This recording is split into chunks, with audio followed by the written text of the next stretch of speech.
Des crayons et des feutres, des bureaux et des tables, un couloir bordé de porte-manteaux, des pas bruyants qui conduisent aux classes. Vous l'avez deviné, nous sommes à l'école.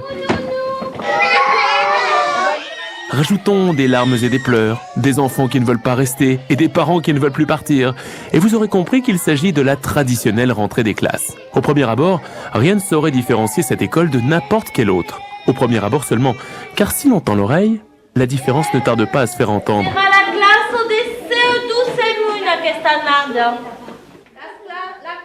Une surprise ? Pas vraiment, car nous sommes en Occitanie. Et l'école Calandreta, ici à Metz, a pour vocation de dispenser un enseignement en version la plus originale qui soit en ces lieux, l'occitan. Alors c'est une école qui existe depuis 1996 sur la ville de Metz.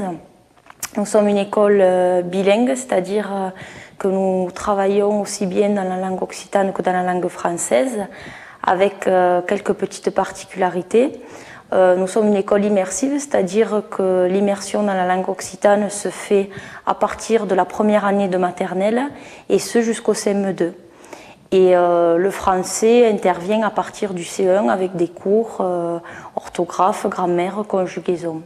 L'apprentissage de la lecture se fait en occitan, ce qui ne pose aucun problème puisqu'un enfant qui sait lire en occitan va savoir lire en français, par un système de comparaison des langues. Si le besoin de revendiquer une appartenance à une identité culturelle fut à l'origine de ces écoles, aujourd'hui ce ne sont plus seulement des motivations régionalistes qui motivent les parents quand ils choisissent l'école Calandreta.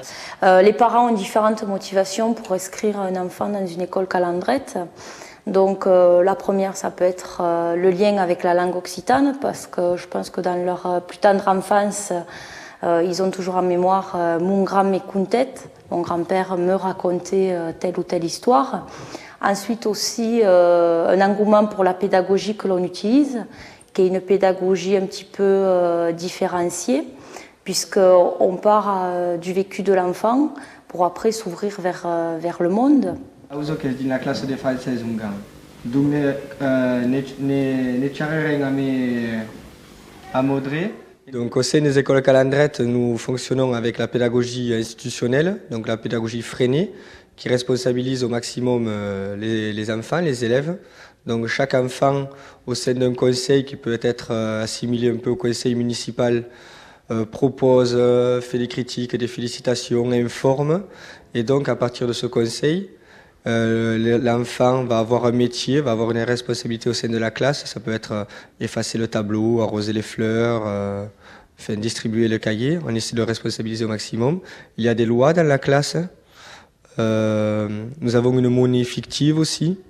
Tout ce qui est régi donc par la pédagogie freinée. Nous faisons des quoi de neuf, beaucoup de moments de parole, quoi de neuf, conseils donc. Nous fonctionnons aussi en écriture avec des textes libres qui laissent la libre expression aux enfants. Mes enfants sont complètement épanouis dans l'enseignement qu'ils reçoivent, quoi. Vraiment, ça nous convient à tous très très bien. Calandrette, c'est associatif, donc on demande aux parents de donner un petit coup de main pour faire plein de choses, non pas construire la maison, mais presque. Et c'est aussi, quand on arrive dans une région, une fabuleuse façon de s'intégrer aux gens, de connaître des gens et de participer à la vie associative. Et ça, c'est extraordinaire pour les parents et pour les enfants, donc, parce que ça leur ouvre la possibilité des langues étrangères. Associatives, les écoles Calandreta assument également leur laïcité. Par la qualité de leur enseignement, elles sont devenues de véritables écoles bilingues modernes. Car, si elle est ancienne, la langue occitane n'est pas pour autant obsolète face aux technologies du XXIe siècle. Tout peut se faire en occitan, aussi bien l'informatique que les sciences, que l'histoire, que la géographie. Bon, certains termes spécifiques sont gardés, puisque tout ne peut pas forcément se traduire. Mais on traduit quand même plus de 90% des mots. Par exemple, en informatique, une souris se dit une mirguette ou une mirgue. Et l'enfant comprend très bien qu'il s'agit de la souris de l'ordinateur. Les écoles Calandreta sont reconnues par l'Éducation nationale, restées attentives aux méthodes et aux résultats. Quant à la future intégration de ces élèves dans l'école publique, là aussi, les craintes sont levées. Puisqu'un enfant qui sort de l'école Calandreta est tout à fait bilingue, donc il s'adapte très très bien dans une école dite publique, soit un collège ou un lycée par la suite. À l'heure de l'Europe et de la mondialisation, apprendre l'occitan aux jeunes n'est donc pas anachronique. Cela peut être tout aussi bien un pilier à l'indispensable pont entre les cultures que le rempart solide contre l'amnésie collective de notre propre identité. Pour l'heure, pour les plus jeunes, quelle que soit la langue avec laquelle on le crie, la récréation est et demeurera toujours l'instant le plus magique de la journée.